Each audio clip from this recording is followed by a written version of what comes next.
Linggo ng gabi, nakisali si Ellen sa mga kasamahan sa bahay sa panonood ng TV para malibang siya. Wala sa loob niyang sa mapapanood ay maaalala lang niya si Senny. Paborito niya sa kanila tuwing ganong araw. Ang portion na iyon sa telebisyon, ang Mel and Jay, ang paksa doon, sila naman sa sinapupunan. Marami ang mga panauhin. May isang madring may pagkadalubhasa sa temang iyon nang pinag-uusapan ng kasama sa panel. Nandoon ang ilang ina na nagtangkang magpalaglag ng mga anak sa sinapupunan. Ngunit ipinakitang normal ding naisilang ng iba ang mga anak sa kabila ng mga inom na gamot na pampalaglag. Sa audience may mga doktor at doktora, mga komadrona at iba pang may kinalaman sa pagpalalaglag o abortion. Sila ang nagpaliwanag sa iba't ibang sitwasyon kung bakit hindi maiwasan ng ibang mga babae ang abortion. May mga sariling dahilan ng iba. Naroon ang mga nilayuan ng kasintahan sa panahon ng pagbubuntis. Naroon ang dahilang ayaw ng madagdagan ng iba ang ina, ang marami pang anak. Naroon ang ibang ayaw munang magbuntis sa pag-aasawa, ngunit nagbuntis din. Naroon ang may karamdamang babae na malalagay sa panganib ang buhay kung tutuloy ang paglaki ng sanggol sa sinapupunan na maaaring maging dahilan ng kamatayan ng ina sa sandali ng pagsisilang. Naisip ngang bigla ni Ellen si Senny sa sitwasyong iyon ng mga ina-ina sa Mel and Jay. Alin kaya sa mga dahilang iyon ang sarili namang dahilan ni Senny para maisip nito ang magpalaglag ng nasa tiyan? Naitanong ni Ellen sa sarili. Hindi si Elmer. Hindi tinatlikuran dito ni Elmer ang pananagutan. Nakahanda si Elmer na pakasalan si Senny. Sa karamdaman, wala siyang alam na mabigat na karamdaman ni Senny para iwasan ang pagdadalang tao. Normal na normal ang kalusugan ni Senny. Nasa wastong kalagayan ng katawan para maging isang ina. At lalo nang malayong dahilan kay Senny ng ibang dahilan ng ibang mga ina na pinanonood nila. Wala pang maraming anak si Senny para tanggihan agad ang magdalang tao. Kinikilabutan si Ellen sa nakitang mga sanggol na ipinakita sa footage sa iba't ibang laki at ayos sa kung ilang buwan na ang ngayon sa loob ng sinapupunan.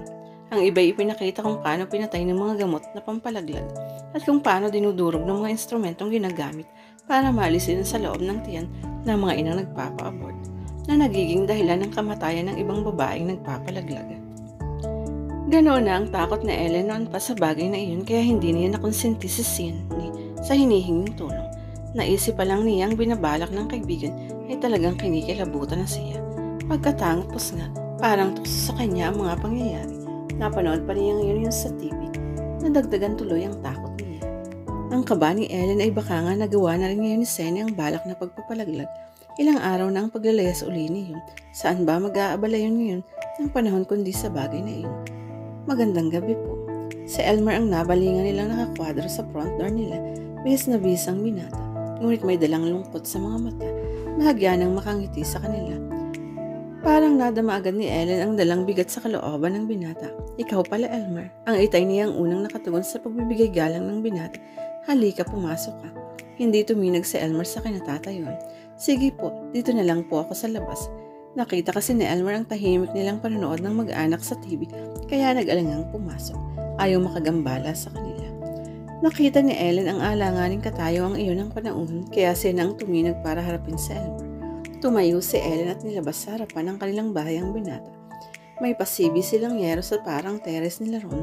May mga silya sila doon at mahabang bangko. Nabala kita sa panonood ninyo, Ellen, sabi ni Elmer sa himig na paghingi ng pauman. Hindi bale. Tinugon ni Ellen ng tipid ng ngiti ang panahon. Maupo ka. Naupo silang magkaharap. Napasyal ka.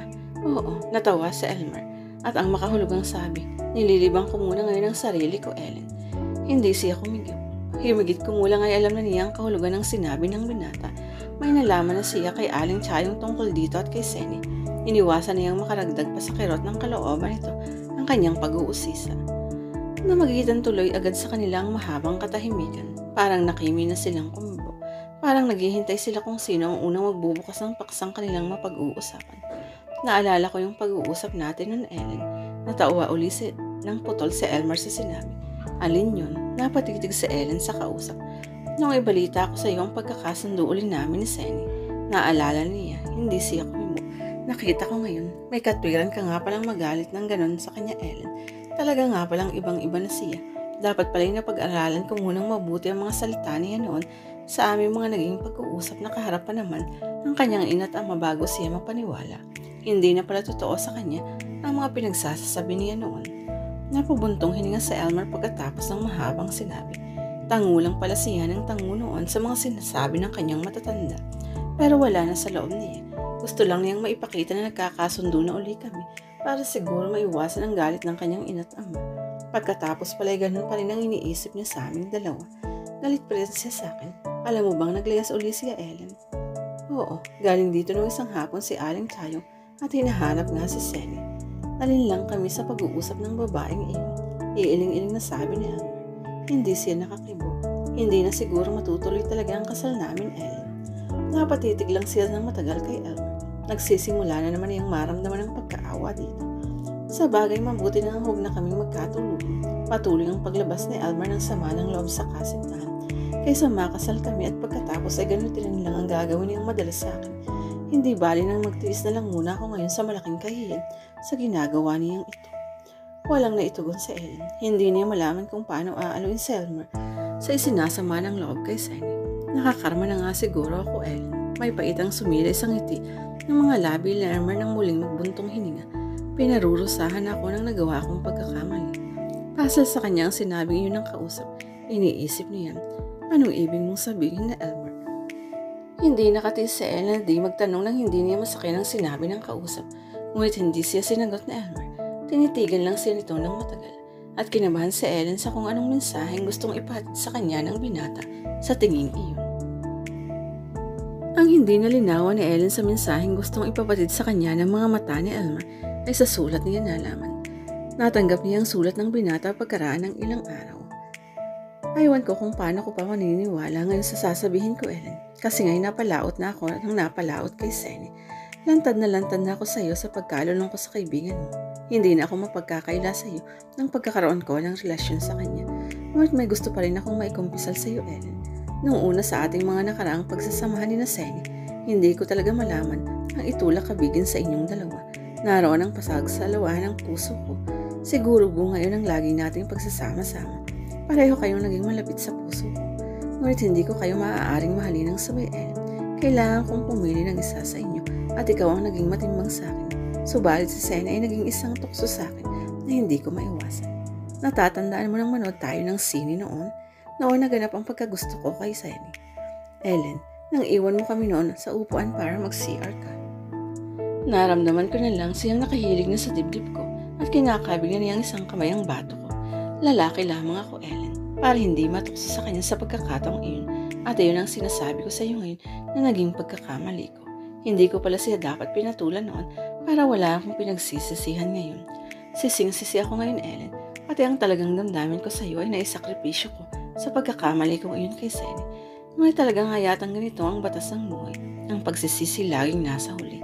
Kung isang karma na nga ang nangyayari sa akin ito dahil sa nagawa kong pagkakamali, Ellen, gusto ko lang maluwag-luwag ang kalooban ko kaya ako naisulat na ito sa iyo at sana'y maunawaan mo ako, Ellen. Elmer. Tigalgal na natigilan si Ellen.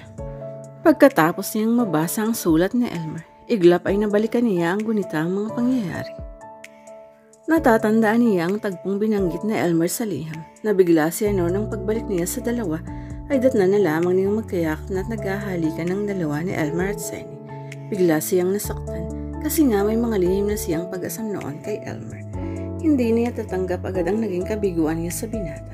Hindi niya maamin na si Senny ang naging pag-ibig ni Elmer kasi nga may mga pagpaparamdam din sa kanya ang binata na madalas magpalito sa kanya sa nagiging tibok ng kanyang puso.